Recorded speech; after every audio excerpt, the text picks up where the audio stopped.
Sherlock Holmes and Dr. Watson, The Case of the Lost Love, June 23, 1895. It was one of those rare, sunny mornings in London when the fog over Baker Street lifted, revealing the bustling thoroughfare below. Sherlock Holmes sat in his customary chair, the morning paper discarded beside him. His long, thin fingers strummed thoughtfully on the armrest. I, Dr. John Watson, occupied the chair opposite him, enjoying a moment of rare peace as I sipped my tea. The tranquility, however, was soon interrupted by the sharp knock of Mrs. Hudson at the door. "Mr. Holmes, there's a young lady here to see you," she announced, her tone hinting at intrigue. Holmes's eyes lit up, and he sat forward. "Show her in at once, Mrs. Hudson." Moments later, a woman entered, cloaked in a thick veil that obscured her face. Her figure was elegant, her movements deliberate, but as she removed her veil, her countenance revealed deep distress. "Mr. Holmes," she began, her voice trembling, "my name is Lady Eleanor Fairfax. I have come to seek your assistance in a matter most urgent." Holmes inclined his head, gesturing for her to take a seat. "Pray, Lady Fairfax, do go on. What matter troubles you on this fine day of June 23rd? She took a shaky breath before continuing. "My fiancé, Henry Whitfield, vanished 2 nights ago. We were to be wed in a fortnight. This morning, I received a letter unsigned but unmistakably his handwriting, stating that he has left me voluntarily. I do not believe it." "Why not?" Holmes asked, his sharp gaze fixed upon her. "Because he loved me," she said, her voice breaking. "We were happy, Mr. Holmes. Something is terribly wrong. Please, you must help me find him. The investigation begins." Holmes wasted no time. Within moments, he had examined the letter Lady Fairfax produced. He scrutinized the handwriting, noting peculiarities in the loops and spacing, and sniffed the paper for traces of cologne or smoke. "This letter is genuine," Holmes said finally, handing it back to Lady Fairfax. "But the content betrays a man under duress. Tell me, Lady Fairfax, what do you know of Lord Whitfield?" "Lord Whitfield?" she asked, perplexed. "The Earl of Blackmore? He is a wealthy man of some influence. What connection could he possibly have to Henry?" Holmes steepled his fingers. "That is precisely what we must uncover. Dr. Watson, pack your revolver. We are to visit Lord Whitfield's estate immediately. At Whitfield Manor." Lord Whitfield's sprawling estate stood like a fortress on the outskirts of London. High stone walls surrounded the property, and the manor itself loomed like a dark sentinel against the bright sky. A butler greeted us, his demeanor stiff and suspicious. "His lordship is indisposed," he stated flatly when Holmes requested an audience. Holmes raised an eyebrow. "Curious, given that I saw the Earl himself gazing from his study window not a moment ago. Inform him that Mr. Sherlock Holmes and Dr. Watson are here on urgent business." The butler hesitated but relented, leading us to a grand drawing room. Moments later, Lord Whitfield entered. He was a tall, imposing figure with a hawkish nose and piercing eyes that exuded an air of arrogance. "Mr. Holmes," he said, his voice smooth but cold. "To what do I owe the honor?" Holmes's sharp eyes roamed over the Earl, noting his impeccably tailored suit, the faint smear of ink on his fingers, and the tension in his jaw.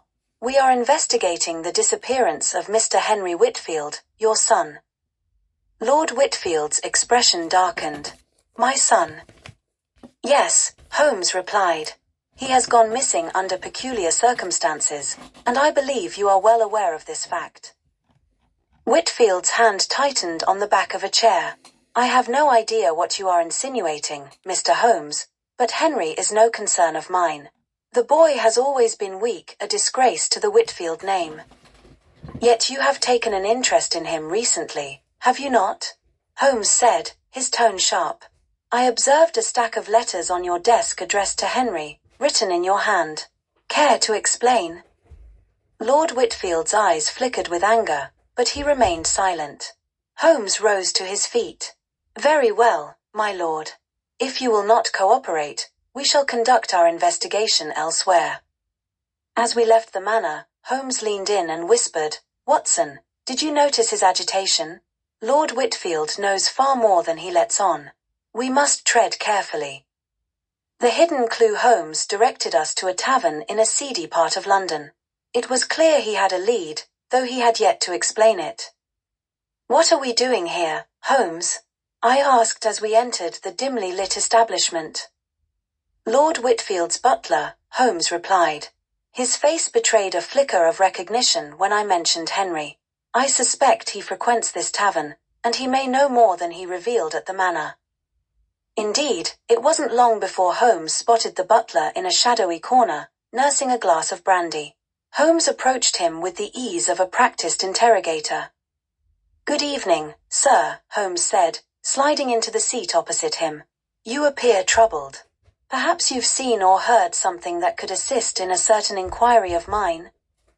The butler's face paled. "I don't know what you mean."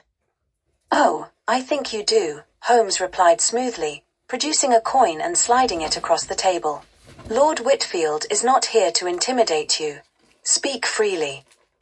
The butler hesitated, then leaned in, his voice low. "I overheard his lordship speaking with Mr. Henry 2 nights ago. They were arguing about money, and Lady Fairfax. Lord Whitfield didn't approve of the engagement." Holmes's eyes gleamed. "And what became of Henry after that?" The butler swallowed hard.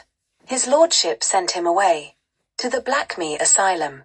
The asylum. The revelation sent chills down my spine. Blackmea Asylum was notorious for its harsh treatments and shady practices. Holmes and I wasted no time in securing a carriage to take us there. The asylum was a bleak, foreboding structure, surrounded by iron gates and thick mist. Inside, the air was heavy with the scent of antiseptic and despair. A stern-faced matron greeted us. "We are here to see a patient, Henry Whitfield," Holmes said without preamble. "I'm afraid that's impossible," she replied. "Lord Whitfield gave explicit instructions." "Lord Whitfield's influence does not extend to the law," Holmes interrupted, flashing a document he had swiftly forged earlier. "We have authority to examine this matter." The matron hesitated but relented, leading us to a dimly lit cell. Inside, Henry sat on a cot, his face gaunt and his eyes hollow. "Henry Whitfield?" Holmes asked gently. Henry looked up, his expression wary. "Who are you?" "I am Sherlock Holmes. Your fiancée, Lady Fairfax, is worried for your safety." At the mention of her name, Henry's eyes filled with emotion. "Eleanor, is she safe?" "She is," Holmes assured him. "But you are not. Tell me, why has your father done this to you?" Henry's voice trembled as he spoke. He wanted to end my engagement. He claimed Eleanor was only after my fortune. When I refused to listen, he had me sent here. He said no one would believe me over him. Holmes's jaw tightened. "Watson, we must act swiftly. This is not merely a matter of deception, it is a crime." The confrontation returning to Lord Whitfield's manor, Holmes wasted no time. He barged into the study where the Earl sat, coolly sipping his brandy. "Mr. Holmes, have you taken leave of your senses?" Whitfield demanded.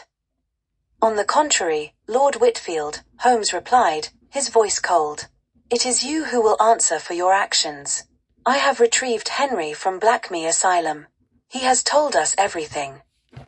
Whitfield's composure cracked, his face contorting with rage. "You dare interfere in my family affairs?" "Your family affairs involve false imprisonment and coercion," Holmes said. "You have abused your power, and for what? To separate two people in love." Whitfield rose, his fists clenched. "That woman is unworthy of the Whitfield name." "Your disdain for her is irrelevant," Holmes said. "The law will not look kindly on your actions." Before Whitfield could reply, the butler entered, flanked by 2 constables Holmes had summoned earlier. "Lord Whitfield, you are under arrest," one of them declared. As the Earl was led away, Holmes turned to me. "Justice, Watson, is a most satisfying conclusion." Epilogue. Henry and Eleanor were reunited at Baker Street the following day. There,